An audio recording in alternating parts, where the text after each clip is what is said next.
پاک میں آتا ہے اگر تم اللہ پر توکل کرو جیسا کہ توکل کرنے کا حق ہے، اللہ تمہیں ایسے روزی دے گا جیسے پرندوں کو روزی دیتا ہے۔ کبھی امیجن کیا آپ نے پرندوں کو روزی کیسے ملتی؟ یہ حدیث میں ایسی اچھا ہو سکتا ہے انسانوں کے بارے میں فرمایا جاتا، نبی پاک فرما دیتے، جانوروں کے بارے میں فرماتے، پرندوں کے بارے میں کیوں فرمایا؟ سبحان اللہ۔ آپ کو دنیا میں پتہ ہے پرندے کتنے ہیں؟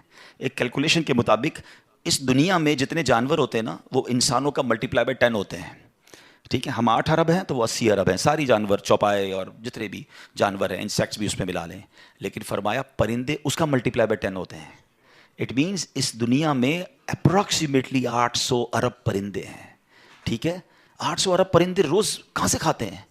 کوئی سپلائی لائن کو جا کے ان کو درختوں پہ پہنچاتا ہے؟ کسی گھونسلے میں کوئی آپ نے کبٹ دیکھی، کسی گھونسلے میں آپ نے کوئی سٹاک دیکھا کہ جناب یہ کل کا چارہ ہے، یہ رات کا چارہ ہے، میرے چھوٹے چھوٹے بچے ہیں اس کے لیے چارہ ہے؟ Nothing else. ہر پرندہ 800 ارب پرندے اپروکسیمیٹلی روز صبح فجر کے بعد بھوکے نکلتے ہیں، اور جب شام اپنے گھونسلے میں آتے ہیں تو سب کا پیٹ بھرا ہوا ہوتا ہے۔ سب کو کون کھلا رہا ہے؟ کوئی تو ہے جو نظام ہستی چلا رہا ہے، میرا خدا ہے۔ ایمان لاؤ نا، توکل کرو۔ جب پرندوں کو 800 ارب پرندوں کو روزی دے سکتا ہے، ارے میں اور آپ اشرف المخلوقات ہیں، میں ٹینشن ہی نہیں ختم ہو رہی، کال کرو تھی نو ہے، سال بعد کیا ہوگا، بچی کی شادی کیسے ہوگی، میرے کاروبار کا کیا ہوگا، ارے مارکیٹ ڈاؤن ہو رہی ہے، ڈالر اوپر ڈالر نیچے، اسی ٹینشن میں مر گئے۔ یار جو رب چونٹی کو کن اور ہاتھی کو من دے سکتا ہے وہ اس نے مجھ سے بھی وعدہ کیا ہے۔ سیکھو نا حضرت ابراہیم سے، کاش یہ توکل نصیب ہو جائے۔ تھوڑی ایج اور بڑھتی ہے، آپ نے ایک بار ایک بڑا کمال کا منظر دیکھا کہ ایک بندے کو سمندر میں اس کی ہلاکت ہو گئی، سمندر میں وہ ڈوب کے مر گیا، مچھلیوں نے کھایا اس کی باڈی کو، تھوڑی دیر بعد اس کی لاش سمندر کے کنارے پہ آئی تو پھر جانوروں نے کھایا، اس کے بعد دیکھا کہ پرندے آئے، پرندوں نے بھی اس کی باڈی سے کھایا۔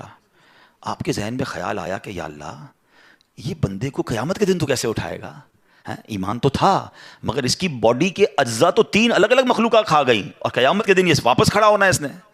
تو سبحان اللہ، آپ نے اللہ سے کہا وَإِذْ قَالَ إِبْرَاهِيمُ، پھر یہ دیکھیں حضرت ابراہیم کا یہ واقعہ بھی قرآن میں موجود، 3 پارے میں سورہ بقرہ۔ آپ کہتے ہیں وَإِذْ قَالَ إِبْرَاهِيمُ رَبِّ أَرِنِي كَيْفَ تُحْيِي الْمَوْتَى، اے اللہ، حضرت ابراہیم نے عرض کی کہ اے میرے رب مجھے دکھا دے تو مردے کیسے زندہ کرے گا؟ ارشاد ہوتا ہے قَالَ أَوَلَمْ تُؤْمِنْ، اے ابراہیم تو ایمان نہیں لایا، تجھے یقین نہیں؟ قَالَ بَلَىٰ وَلَكِنْ لِيَطْمَئِنَّ قَلْبِي، اے اللہ ایمان لایا ہوں، مجھے یقین ہے مگر میں ذرا دل سے دیکھنا چاہتا ہوں اور قرار آ جائے، میں عین الیقین چاہتا ہوں، میں اس کو مزید دیکھنا چاہتا ہوں۔ قَالَ فَخُذْ أَرْبَعَةً مِّنَ الطَّيْرِ، قرآن کہتا ہے رب نے فرمایا کہ اچھا 4 پرندے لے، فَصُرْهُنَّ إِلَيْكَ ثُمَّ اجْعَلْ عَلَىٰ كُلِّ جَبَلٍ، فرمایا اس کو اپنے ساتھ ہلا لے، اپنے ساتھ مانوس کر لے، پھر ان کا ایک ایک ٹکڑا پہاڑ پر رکھ دے، مِنْهُنَّ جُزْءًا ثُمَّ ادْعُوهُنَّ يَأْتِينَكَ سَعْيًا، فرمایا پھر انہیں بلا، وہ تیرے پاس چلے آئیں گے پاؤں سے دوڑتے، وَاعْلَمْ أَنَّ اللَّهَ عَزِيزٌ حَكِيمٌ، اور جان رکھ اللہ غالب حکمت والا ہے۔ اب ہوا کیا، حضرت ابراہیم کو حکم ہوا کہ 4 پرندے لیں۔ اب آپ نے چاروں پرندے الگ الگ لیے، مور لیا، کبوتر لیا، آپ نے مرغ لیا اور ایک گدھ لیا، ان چاروں کو اپنے ساتھ تھوڑا ٹائم رکھا تاکہ وہ آپ سے انسیت پالے، تاکہ چاروں کے بارے میں کنفرم بھی ہو جائے کہ یہی 4 ہے، کوئی اور مکس نہ ہو جائے۔ اس کے بعد آپ نے چاروں کو ذبح کیا، چاروں کا قیمہ بنایا اور چاروں کا قیمہ مکس کر دیا، چاروں کا الگ الگ نہیں، چاروں کا ٹوٹل مکس کر دیا، اور اس کے چھوٹے چھوٹے پیس سمجھ لیں 4 پہاڑ پر رکھ دیے، الگ الگ پہاڑوں پر، اور چاروں کی جو چہرے تھے یعنی ان کی کھوپڑیاں تھیں وہ اپنے پاس رکھی، اس کا قیمہ نہیں بنایا، یعنی ان کے سر آپ کے پاس ہیں چاروں پرندے کے، چاروں کا مکس قیمہ ہو چکا ہے، اور 4 الگ الگ پہاڑ پر رکھ دیے۔ قرآن نے کیا کہا تو انہیں پکارو، اب یہ بھی ذرا میں آگے آ کے بتاؤں گا اس ایک خوبصورت آیت کے جز سے کیا سیکھنے کو مل رہا ہے۔ قرآن نے کیا کہا کہ انہیں پکارو، تو آپ نے کہا یا ایھا الدیک، اے مرغ، یا ایتھا الحمامہ، اے کبوتر، یا ایھا النسر، اے گدھ، یا ایھا الطاؤس، اے مور۔ آپ کی پکار پر وہ چاروں پرندے جو ہیں ان کا قیمہ اب آسمان پر اڑنا شروع ہوا ہے۔ فکشن، گرافکس، آج کل اینیمیشن کا دور ہے، کمپیوٹر پر جناب لوگ بہت ساری چیزیں بنا لیتے ہیں۔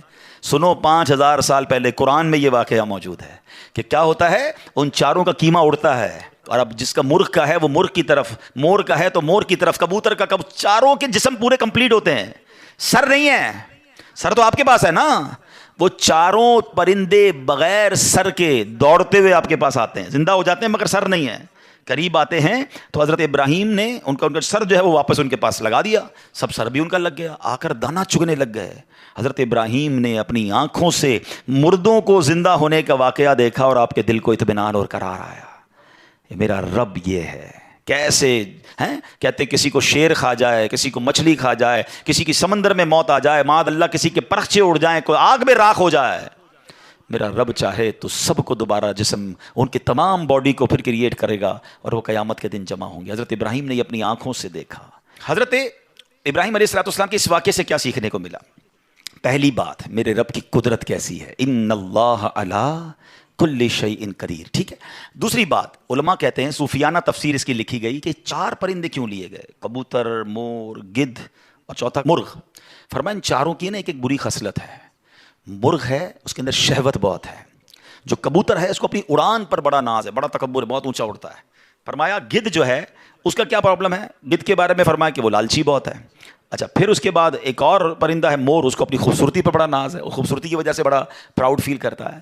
تو فرمایا یہ 4 بری عادتیں ہیں، اس کو ذبح کر کے یہ پیغام دیا گیا کہ اگر تم بھی اپنی اونچی اڑان، اپنے اونچے مرتبوں، اپنے اونچے مقام کا تکبر چھوڑ دو، اپنی خوبصورتی پر گھمنڈ کرنا چھوڑ دو، ہوس اور شہوت کے بعد اپنے آپ کو بچا لو، لالچ کر کے دنیا کے بال کے پیچھے بیڑا غرق اپنا نہ کرو، اگر ان عادتوں کو ذبح کر دو تو اللہ آج بھی تمہارے دل کو زندہ فرما دے گا۔ ان کو زندہ کیا نا، فرمایا ان عادتوں کو ختم کرو، رب تمہارے دل کو زندہ فرمائے گا اور اس میں نور داخل فرما دے گا۔ اور علماء نے اس کی صوفیانہ تفسیر یہ لکھی۔ اور اب ایک اور عقیدے کی بات بھی، کنفیوژن پھیلانے والے بہت کنفیوژن پھیلاتے ہیں، میں تو قرآن سے آج آپ سے بات کر رہا ہوں نا۔ اللہ نے کیا کہا کہ انہیں پکارو، وہ تو دنیا میں نہیں تھے پرندے، مر چکے تھے، کیما بن چکا ہے، کیما بنے ہوئے پرندوں کو رب کہہ رہا ہے پکارو۔ حضرت ابراہیم نے کیسے پکارا، یا ایھا الدیک، یا ایتھا الحمامہ، آپ کبوتر کو پکار رہے ہیں، آپ گدھ کو پکار رہے ہیں، قرآن کہہ رہا ہے پکارو اور نبی پکار رہے ہیں۔ آج کسی کو نہ جانے یا رسول اللہ سے پرابلم ہو جاتی ہے، کسی کو یا غوث پاک سے یا پرندوں کو پکار رہے، قرآن کہہ رہا ہے، تو اس کا مطلب دنیا سے اگر کوئی چلا بھی جائے تو اس کو پکارنے میں کوئی خدا نہ خواستہ پرابلم نہیں ہے۔ اللہ سمجھ کے تھوڑی